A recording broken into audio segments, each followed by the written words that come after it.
ઉપલેટામાં શહીદ દિવસ નિમિત્તે ડેમોક્રેટિક યુથ ફેડરેશન દ્વારા શહેરના મુખ્ય માર્ગ પર મશાલ રેલી કાઢી શહીદોને શ્રદ્ધાંજલિ અર્પણ કરી। 23 માર્ચ એટલે શહીદ દિવસ। આપણા ભારત દેશમાં 23 માર્ચના રોજ આપણા દેશ માટે જેમણે પોતાનું બલિદાન આપ્યું છે તેવા વીર શહીદોને યાદ કરી તેમને શ્રદ્ધાંજલિ આપવા અને વીર સપૂતોને કાયમ યાદ કરવા માટે શહીદ દિવસ ઉજવવામાં આવે છે। આપણા ભારત દેશ માટે અંગ્રેજો સામે લડત કરી જેમણે શહીદી વહોરી લીધી તેમણે આપણે સૌ કોઈ જાણીએ છીએ તેવા દેશના વીરો શહીદો ભગતસિંહ, રાજગુરુ, સુખદેવ જેવા હસતા હસતા ફાંસે ચડી ગયા તેમની યાદમાં જ 23 માર્ચના દિવસે સમગ્ર દેશમાં લોકો તેમની શ્રદ્ધાંજલિ રૂપે શહીદ દિવસની ઉજવણી કરે છે। 23 માર્ચ 1931ના રોજ ભગતસિંહ, સુખદેવ અને રાજગુરુ જેવા આપણા ભારત દેશના શૂરવીરોએ અંગ્રેજો સામે સ્વતંત્રતા આંદોલનને લઈ હસતા હસતા ફાંસે ચડી શહીદી વહોરી લીધી। ત્યારે સમગ્ર દેશમાં ત્રણેય વીરોને યાદ કરી લોકો રડમસ થયા હતા ત્યારે જેલમાં બંધ કેદીઓની આંખોમાં પણ આંસુ આવ્યા હતા અને સમગ્ર દેશને ત્યારથી આજ સુધી હજુ આવા વીર સપૂતોને ખોટ વર્તાઈ રહી છે।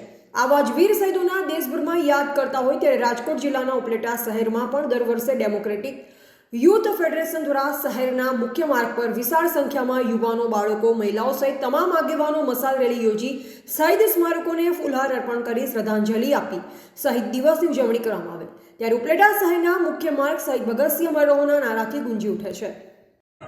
ડેમોક્રેટિક યુથ ફેડરેશન ઓફ ઇન્ડિયાનો સ્થાપક પ્રમુખ છું। ભગતસિંહે ભારતનો જન્મથી નવજવાન સંઘની જે સ્થાપના કરી હતી એ વિચારધારા ઉપર આ સંગઠન કામ કરે છે।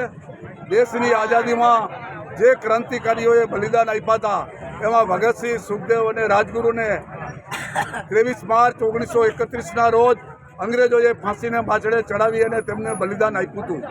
આ ભગતસિંહનું બલિદાન આ દેશમાં એવા પ્રકારની સમાજ વ્યવસ્થા આવે માનવીનું માનવી દ્વારા અને દેશનું દેશ દ્વારા શોષણ બંધ થાય અને સૌને શિક્ષણ મળે, સૌને કામ મળે, સૌને રોજગાર મળે, દેશમાં મફત આરોગ્ય મળે, આ પ્રકારની એમની વિચારધારા મુજબની સમાજવાદી વિચારધારાની એ સમાજ વ્યવસ્થા ઈચ્છતા હતા।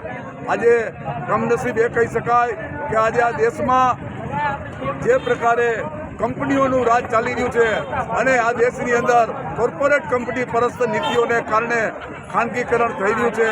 શિક્ષણનું ખાનગીકરણ હોય, આરોગ્યનું ખાનગીકરણ હોય, નોકરીનું ખાનગીકરણ હોય, આ તમામ ખાનગીકરણથી આ દેશ બરબાદ થાય। આ દેશના ખેડૂતો, મજદૂરો અને શ્રમિકોને આજે રોજગારી તૂટી રહી છે। આ દેશની આ હાલતમાંથી જો ભગતસિંહનો જે માર્ગ છે, જનવાદીનો માર્ગ છે, એ સમાજવાદીનો માર્ગ છે, એ માર્ગે આવનારા સમયમાં આપણા સૌના અધિકાર માટે આપણે લડવું પડશે। આજે ભગતસિંહનું 40મું મશાલ સરઘસ હતું અને આ મશાલ સરઘસમાં ઉપલેટાના તમામ ભાઈઓ, બહેનો, નવયુવાનો, વિદ્યાર્થીઓ બહુ બહોળી સંખ્યામાં જોડાય છે અને શહીદોને શ્રદ્ધાંજલિ આપે છે।